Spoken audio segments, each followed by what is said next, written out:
Welcome back friend, कैसे हो आप सभी लोग। स्वागत है आपका मेरे यूट्यूब चैनल में। आशा और उम्मीद है आप सभी लोग ठीक होंगे। तो आज हम एक और नई वैकेंसी के बारे में चर्चा करेंगे जो कि केबीएस संगठन और एनबीएस के द्वारा निकाली गई है, यानी कि केंद्रीय विद्यालय संगठन और नवोदय विद्यालय समिति के द्वारा निकाली गई है, जो एक रिक्रूटमेंट टेस्ट है। इसमें टीचिंग और नॉन टीचिंग के बहुत सारे पद की जानकारी रहेगी। चलिए देखते हैं हम इसमें जो है क्या है, ये क्या नहीं है, जानते हैं। तो इसमें जो है कुछ नॉन टीचिंग के पोस्ट भी है और कुछ टीचिंग के पोस्ट भी हैं। जैसे नॉन टीचिंग के जो पोस्ट हैं उनमें टीचिंग के अलावा वाली वैकेंसी जैसे अकाउंटेंट और जो अदर पोस्ट होती हैं। चलिए जान लेते हैं पहले पोस्ट के बारे में। जैसे असिस्टेंट कमिश्नर की ग्रुप ए के इक्विवेलेंट जो पोस्ट है उसमें अनरिजर्व की 5 पोस्ट है, ओबीसी की 2 पोस्ट है, एससी की 1 पोस्ट है और इस प्रकार से टोटल 8 पोस्ट हैं। असिस्टेंट कमिश्नर एकेडमिक की जो है टोटल 9 पोस्ट है, उसमें अनरिजर्व की 6 पोस्ट है और ईडब्ल्यूएस की 1 पोस्ट है और नॉन क्रिमिनल की 2 पोस्ट है। प्रिंसिपल की जो है ग्रुप ए केबीएस में जो है प्रिंसिपल की 134 पोस्ट है और एनबीएस में 93 पोस्ट है।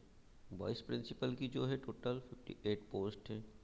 इसी प्रकार अगर पोस्ट ग्रेजुएट टीचर की बात करें, हम पीजीटी की बात करें केबीएस में, तो जो टोटल जो नंबर ऑफ पोस्ट है वो है 1465 पोस्ट है।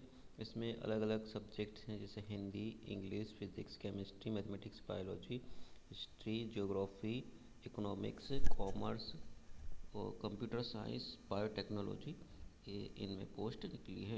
इनकी भी ओवरऑल बात करें तो अनरिजर्व में 615 पोस्ट है, ईडब्ल्यूएस की 141 है, ओबीसी की 390 है, एससी की 214 है, एसटी की 105 पोस्ट है और अदर पोस्ट हैं इनमें जो हैंडीकैप्ड जो रहते हैं पीडब्ल्यूडी कैंडिडेट उनके लिए भी पोस्ट है। इसमें पोस्ट ग्रेजुएट जो टीचर हैं उनमें एनवीएस में जो टोटल नंबर ऑफ पोस्ट है वो 1513 है। इसमें भी अलग अलग सब्जेक्ट की पोस्ट है और इसमें भी इस हिसाब से देखा जाए तो जो पीजीटी में जो है अनरिजर्व की जो टोटल 634 पोस्ट है, ईडब्ल्यूएस की 146 पोस्ट है, ओबीसी की 403 पोस्ट है, एससी की 222 पोस्ट है, एसटी की 108 पोस्ट है, टोटल 1513 पोस्ट है। इसमें भी फिजिकल हैंडीकैप्ड के लिए भी पोस्ट है और इसमें post graduate teacher model language में भी मतलब जो लैंग्वेजेस होती हैं बोडो, डोगरी, बंगाली, तेलुगु, ये इस टाइप की जो लैंग्वेज हैं इनके लिए भी पोस्ट निकाली गई है। वो भी अच्छी खासी पोस्ट है ना। टोटल नंबर ऑफ पोस्ट 18 है। इसी प्रकार टीजीटी जो है 10 टीचर की जो पोस्ट है वो भी बहुत अच्छी मात्रा में निकाली गई है। टीजीटी में अगर देखा जाए तो 2794 पोस्ट है। केबीएस में केंद्रीय विद्यालय संगठन के अंदर ही 2794 पोस्ट है, टोटल 2794 पोस्ट है। और इसमें लाइब्रेरियन की पोस्ट भी निकली है केबीएस में, तो 147 पोस्ट लाइब्रेरियन की भी बहुत अच्छी पोस्ट है। और टीजीटी एनबीएस में भी बहुत अच्छी पोस्ट निकली है। टीजीटी एनबीएस में 2978 पोस्ट हैं टीजीटी 10 टीचर के लिए। और लैंग्वेजेस के लिए 10 टीचर ग्रेजुएट थर्ड लैंग्वेज के लिए एनबीएस में टोटल जो पोस्ट है 443 निकाली गई है। आप ब्रीफ नोटिफिकेशन देख सकते हैं। और पीआरटी के लिए प्राइमरी टीचर के लिए भी इस बार बहुत बढ़िया पोस्ट निकाली गई है। 3365 टोटल नंबर ऑफ पोस्ट है। इसमें स्पेशल एजुकेटर पीआरटी में 494 पोस्ट है। पीआरटी में जो है 2684 पोस्ट है और पीआरटी म्यूज़िक के लिए 187 पोस्ट है। अब बात कर लेते हैं कुछ नॉन टीचिंग जो वैकेंसी है उनके बारे में केबीएस की। तो जो नॉन टीचिंग में जो लोग हैं जो टीचिंग से रिलेटेड नहीं है, जिनके पास बीएड वगैरह या सीटेट वगैरह क्वालिफ़िकेशन नहीं है, उनके लिए ये पोस्ट है, ये डाल सकते हैं। इसमें एडमिनिस्ट्रेटिव ऑफिसर की टोटल 12 पोस्ट है, फाइनेंस ऑफिसर की 5 पोस्ट है, असिस्टेंट इंजीनियर की 2 पोस्ट है, असिस्टेंट सेक्शन ऑफिसर की 74 पोस्ट है, जूनियर ट्रांसलेटर की 8 पोस्ट है और सेक्रेटरियल असिस्टेंट की 280 पोस्ट है। जूनियर सेक्रेटरियल असिस्टेंट की 714 पोस्ट है। 714 पोस्ट बहुत ज़्यादा है। स्टेनो ग्रेड 1 की 3 पोस्ट है, स्टेनो ग्रेड 2 की 57 पोस्ट है, और सेक्रेटरी असिस्टेंट की 46 पोस्ट है, सेक्रेटरी असिस्टेंट की 552 पोस्ट है, लैब अटेंडेंट की 165 पोस्ट है, मल्टीटास्किंग स्टाफ की 24 पोस्ट है। तो ये तो बात हो गई पोस्टों के बारे में, कितनी क्या वैकेंसी है टोटल आपने देख लिया अभी। और हम थोड़ा और आगे जान लेते हैं, इनकी जो क्वालिफ़िकेशन वगैरह है उनके बारे में थोड़ा सा जान लेते हैं, क्या मांगा है क्या नहीं मांगा है। जैसे अब असिस्टेंट जो कमिश्नर की जो पोस्ट है KBS में, इसके लिए मास्टर डिग्री मांगी गई है 50% के साथ, और एक पीएड होना चाहिए आपका, और आपका जो पहले से आप वर्किंग होना चाहिए एज ए प्रिंसिपल ना, किसी भी सेंट्रल गवर्नमेंट स्टेट गवर्नमेंट में आप पहले से वर्किंग होना चाहिए, ठीक है। और 3 साल का आपका एक्सपीरियंस होना चाहिए, नॉलेज आपका कंप्यूटर का होना चाहिए, वर्किंग नॉलेज होना चाहिए आपको बहुत अच्छा है हिंदी और इंग्लिश में। और प्रिंसिपल की अगर बात कर ली जाए तो यहाँ पे इसके लिए जो मिनिमम एज 35 मांगी गई है, मैक्सिमम 50 मांगी गई है। इसमें मास्टर डिग्री होना चाहिए आपके पास 50% के साथ, और आपका 3 ईयर का बीएड होना चाहिए, और इसके साथ ही आपका 4 ईयर का इंटीग्रेटेड बीएड भी चल जाएगा आपका। आपको ऑफिस में भी वही वर्किंग होना चाहिए प्रिंसिपल के पोस्ट पे ना, पे स्केल के साथ, सेंट्रल स्टेट या ऑटोनोमस उसमें। और जैसे working as a vice principal जैसे 3 ईयर का चल जाएगा वाइस प्रिंसिपल, अगर KBS में है। NBS में भी वाइस प्रिंसिपल का चल जाएगा आपका 3 साल का एक्सपीरियंस। अगर कहीं लेक्चरर PGT है 12 ईयर का आपका सर्विस उसमें होना चाहिए, ऑटोनोमस और सेंट्रल और स्टेट स्कूल में आपका एक्सपीरियंस चल जाएगा। नॉलेज होना चाहिए आपके पास, एक्सपीरियंस इसमें मांगा है इन पोस्टों में। वाइस प्रिंसिपल की भी पोस्ट इसी प्रकार से है, मास्टर डिग्री आपकी 50% के साथ होना चाहिए, बैचलर डिग्री भी आपकी, पीएड भी आपका 50% के साथ होना चाहिए। वही आपका PGT वर्किंग लेक्चरर होना चाहिए आपका सेंट्रल स्टेट और ऑटोनोमस ऑर्गेनाइजेशन में, आपका 6 ईयर का चल जाएगा। इसमें नॉलेज होना चाहिए कंप्यूटर का, वर्किंग नॉलेज होना चाहिए हिंदी इंग्लिश का। फॉर ग्रेजुएट टीचर के लिए अगर हम देखें तो इंटीग्रेटेड मतलब पोस्ट ग्रेजुएशन कोर्स होना चाहिए आपका 50% के साथ, है ना, 50% के साथ। बीएड होना चाहिए आपका 50% मार्क के साथ, और हिंदी और इंग्लिश में आपको प्रोफिशिएंसी होना चाहिए, पढ़ाने में, बोलने में, लिखने में, समझने में।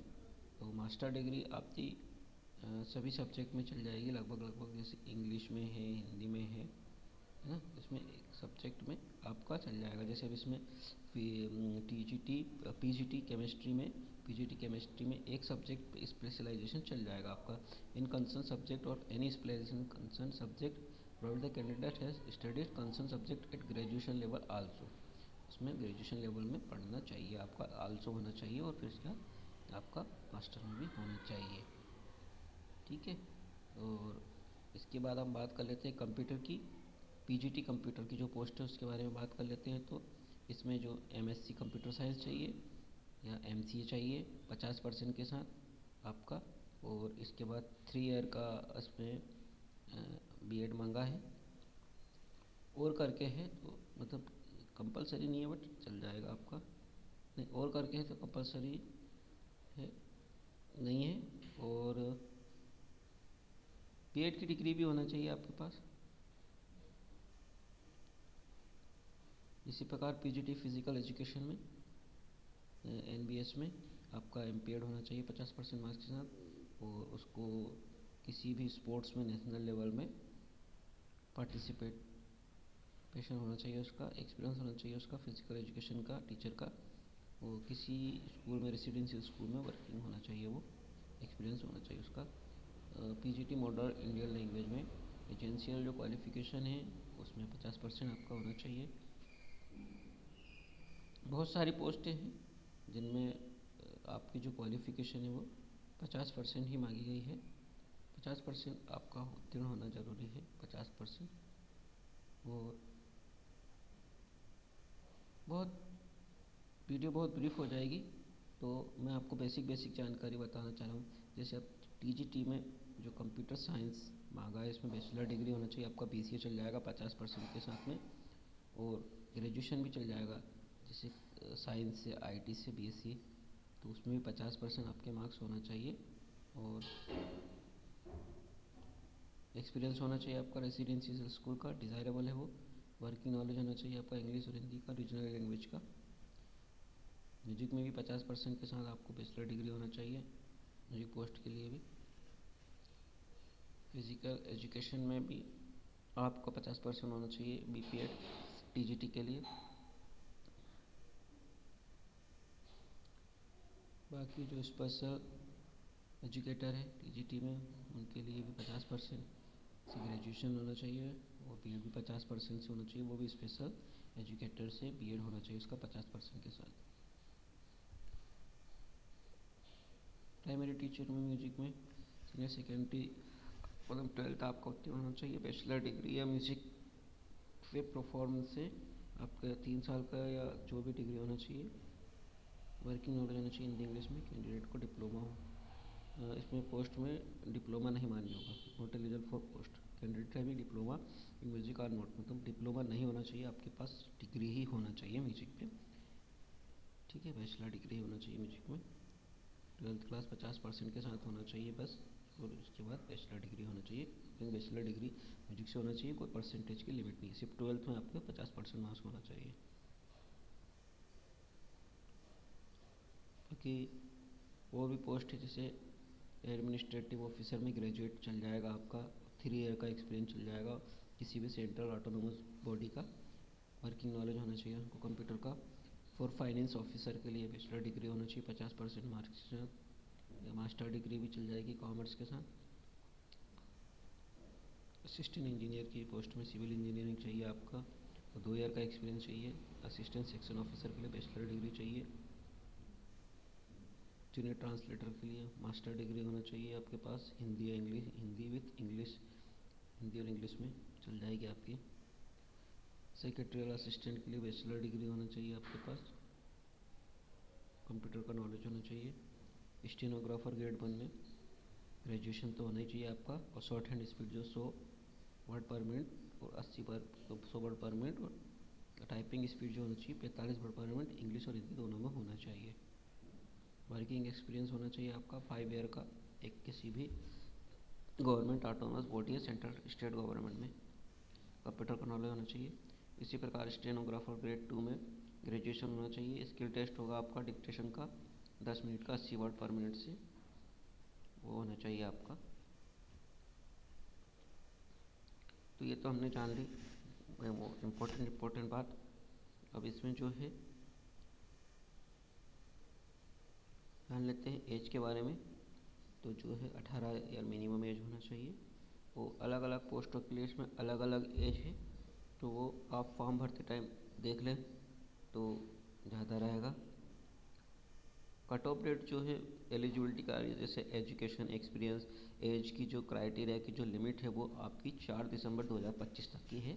मीन्स आपके पहले इससे फॉर्म भरने से पहले या 4 दिसंबर से पहले आपके पास ये सारी एलिजिबिलिटी पूरी होना चाहिए। जैसे अब किसी के पास एग्ज़ाम हुआ है तो उसका रिज़ल्ट नहीं आया है, तो वो रिज़ल्ट का वेट कर रहा है, अगर रिज़ल्ट नहीं आया तो वो फॉर्म ना भरे, क्योंकि इसके बाद रिज़ल्ट आएगा तो उसको दिक्कत होगी। तो ये सारी जानकारी हमने ले ली इसमें। और हाँ, इसकी मेन बात बता दूं मैं आपको, इसके जो फॉर्म जो हैं, इसके जो फॉर्म भरने की जो तारीख है वो 14 तारीख से भराने स्टार्ट हो गए हैं। मीन्स 14 नवंबर से इसके भराना स्टार्ट हो गए हैं, वो जो 14 दिसंबर तक चलेंगे।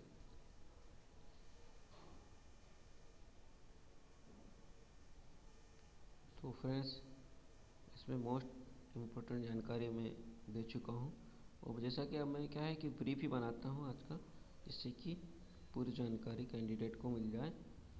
तो ये मैंने जानकारी आपको दे दी है,